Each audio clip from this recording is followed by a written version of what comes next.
নমস্কার বন্ধুরা, YouTube channel উমার সংসারের আরও একটি নতুন পর্বে আপনাদের স্বাগত জানাই। আশা করি আপনারা ভালো আছেন, সুস্থ আছেন। বন্ধুরা, আজকের পর্বের আলোচ্য বিষয় বাঙালির পৌষ পার্বণ। পৌষ পার্বণ কেন পালন করা হয়? মকর সংক্রান্তি বা উত্তরায়ণ সংক্রান্তির তাৎপর্য কী? 2024 সালের 1430 বঙ্গাব্দের পৌষ পার্বণ কবে পালিত হবে? 14ই জানুয়ারি নাকি 15ই জানুয়ারি?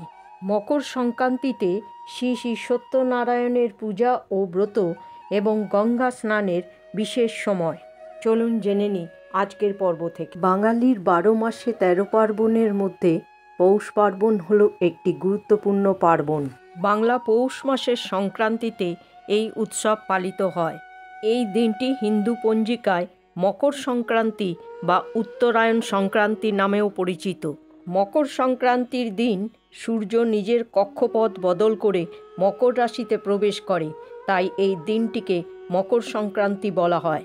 শোনা যায় সূর্য এদিন নিজের ছেলে মকর রাশির অধিপতি শনির বাড়ি 1 মাসের জন্য ঘুরতে গিয়েছিলেন।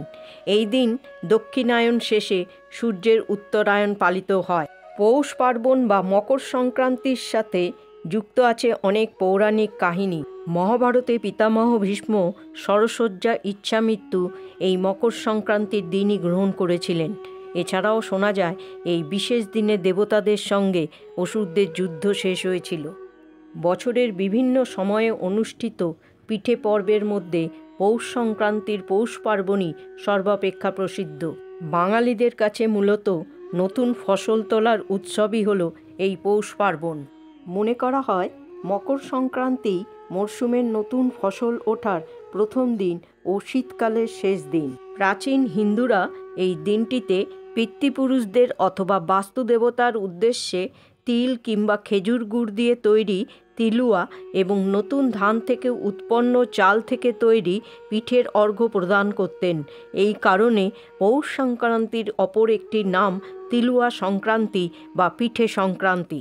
নতুন ধানের চাল, খেজুরের গুড়, নারকেল, দুধ এবং পাটালি দিয়ে বিভিন্ন ধরনের পিঠে তৈরি হয় ঘরে ঘরে। শীতের হিমেল ছোঁয়ায় বাঙালি মেতে ওঠে পৌষ পার্বণ বা মকর সংক্রান্তির আনন্দ উৎসবে। পিঠার সঙ্গে পৌষ সংক্রান্তি শব্দটি অঙ্গাঙ্গিভাবে জড়িত। পিঠা খাওয়ার জন্য পৌষ মাঘ মাসকে বেছে নেওয়ার কারণই হলো ঋতুর হিসাবে এটা শীতকাল। পিঠা তৈরির নানান রকমের গুড় এই সময় বাজারে আসে। মিষ্টি খেজুরের রস থেকে খেজুরের গুড়, পাটালি গুড়, নলেন গুড় এই সবই পাওয়া যায়। এই সব গুড় থেকে তৈরি পিঠা খেতে অত্যন্ত মজাদার ও সুস্বাদু। গুড় সাধারণত শীতকাল ছাড়া পাওয়া যায় না, তাই পিঠা তৈরির জন্য শীতকালই উপযুক্ত। তাছাড়া শীতকালের তৈরি পিঠার স্বাদ অন্য যে কোনো সময়ের চাইতেই অনেক আলাদা। ঋতুর বৈচিত্র্যময়তা যে এক্ষেত্রে প্রভাব ফেলেছে তা বলাই বাহুল্য।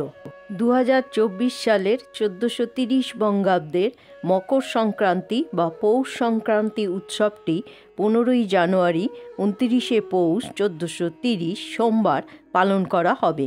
মূলত মকর সংক্রান্তি উৎসবটি 14ই জানুয়ারি পালন করা হয়, কিন্তু 2024 সালে মকর সংক্রান্তি উৎসবটি পালন হবে 15ই জানুয়ারি 2024-এ। মকর সংক্রান্তির পুণ্যকাল মুহূর্ত 15ই জানুয়ারি 2024 সকাল 7:15 থেকে বিকেল 5:46 পর্যন্ত। মকর সংক্রান্তির মহাপুণ্যকাল 15ই জানুয়ারি 2024 সকাল 7:15 থেকে সকাল 9টা পর্যন্ত। 2024 সালের 1430 বঙ্গাব্দের মকর সংক্রান্তি বা পৌষ সংক্রান্তির গঙ্গা স্নানের বিশেষ সময় 15ই জানুয়ারি সকাল 7:15 পর থেকে সন্ধ্যা 5:46 পর্যন্ত। মকর সংক্রান্তিতে গঙ্গা স্নানের ও দানের বিশেষ তাৎপর্য রয়েছে। দক্ষিণ 24 পরগনা জেলার সাগরে প্রত্যেক বছর আয়োজন করা হয় গঙ্গাসাগর মেলার। গঙ্গায় পবিত্র স্নান করতে সেখানে দূর দূর থেকে আসেন লক্ষ লক্ষ পুণ্যার্থী। মকর সংক্রান্তিকে তিল সংক্রান্তিও বলা হয়। এই দিনে তিল দানকে বিশেষ গুরুত্ব দেওয়া হয়েছে।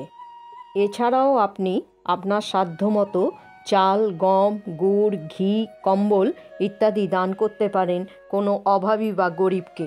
শ্রী শ্রী সত্যনারায়ণের ব্রত ও পূজার বিশেষ সময় 15ই জানুয়ারি 2024 সন্ধ্যা 5টা 8 মিনিট থেকে সন্ধ্যা 6টা 44 মিনিট পর্যন্ত। এই দিন বাঙালিরা বিভিন্ন ধরনের অনুষ্ঠানের আয়োজন করে থাকে। তার মধ্যে পিঠা খাওয়া, ঘুড়ি ওড়ানো অন্যতম। সারাদিন ঘুড়ি ওড়ানোর পর সন্ধ্যায় পতাকা ফুটিয়ে ফানুস উড়িয়ে এই উৎসবের সমাপ্তি করা হয়। পৌষ পার্বণের রীতি মেনে বাঙালি ঘরে ঘরে তৈরি হয় হরেক রকমের পিঠেপুলি, যেমন পাটিসাপটা, দুধ পুলি, সরু চাকলি, রসবড়া, গোকুল পিঠে, রাঙা আলুর পান্তুয়া, ভাপা পুলি, ক্ষীর পুলি, মুগ পুলি, চিতই পিঠে, চুষি পিঠে, আরও কত কী।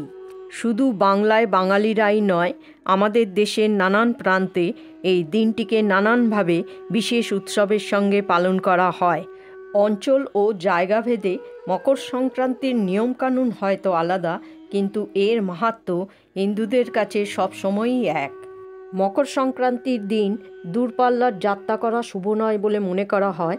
কোথাও গেলে কিন্তু নিজের বাড়িতে ফিরে আসা উচিত। বাড়ি ঘরদোর, বিশেষ করে রান্নাঘর অপরিষ্কার রাখা উচিত নয়। মকর সংক্রান্তির দিন সারা ভারত জুড়ে খিচুড়ি খাওয়ার প্রথা রয়েছে। ঘরে নতুন শস্য তোলার সাথে সাথে পূর্বপুরুষদের উপলক্ষে শস্য নিবেদন, পিঠাপুলি, ঘুড়ি ওড়ানো, চালের গুঁড়োর আলপনা সব কিছু মিলিয়ে পৌষ পার্বণ যেন শীতের দিনে এক মনোমুগ্ধকর আনন্দ উৎসব। আপনারা সবাই পিঠেপুলি উৎসব বা পৌষ পার্বণ খুব সুন্দরভাবে পালন করুন। বন্ধুরা, আজকের পর্বটি এখানেই শেষ করছি। আশা করি আজকের পর্বটি আপনাদের ভালো লেগেছে। যদি ভালো লাগে তবে অবশ্যই লাইক, শেয়ার এবং সাবস্ক্রাইব করবেন। পরবর্তী পর্বে আবার একটি নতুন বিষয় নিয়ে আপনাদের সঙ্গে কথা হবে।